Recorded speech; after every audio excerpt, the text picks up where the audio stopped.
There's not much good you can say about winter.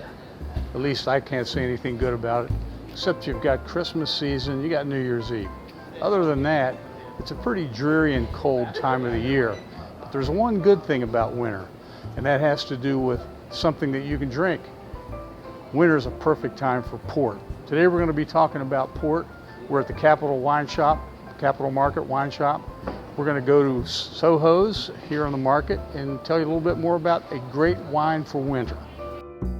I'm here today at Soho's restaurant in Charleston at the Capitol Market to talk to you about a beverage that I really like. That's port.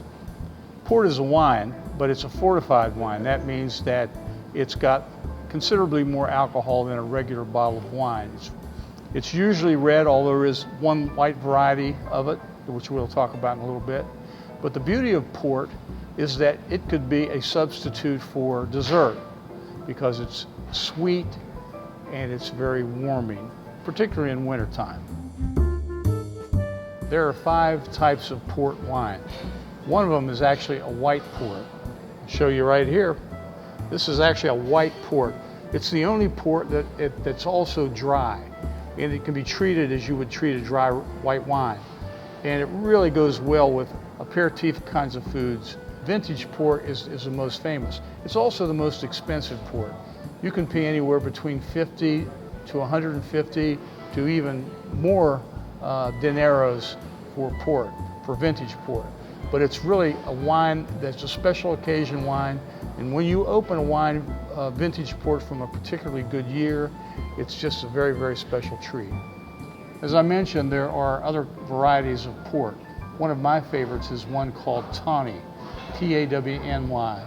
Tawny port is kind of like vintage port in that it's aged sometimes 10, 20 years in a cask, but it's not from the vintage year that was declared. But they're very rich, they're very caramel kind of color. They are wonderful with nuts and maybe blue cheese, also with a cup of coffee. In addition to vintage port, to tawny port and white port, there's a port called late bottled vintage port. It actually has a vintage year on it, designated on it, but it's not considered a true vintage port. It is ports from the same year from different vineyards. I think the Portuguese did this to confuse Americans, frankly. But late bottled vintage port is good. It's not quite as aged, obviously, as vintage port, but it is pretty good, so I would try that one too. Finally, you have ruby port. Ruby port is the lightest port of them all. It's probably the least expensive of the ports. It's fruitier. It's probably a little sweeter than most of the other ports, but it's something that also would be a good after dinner kind of drink.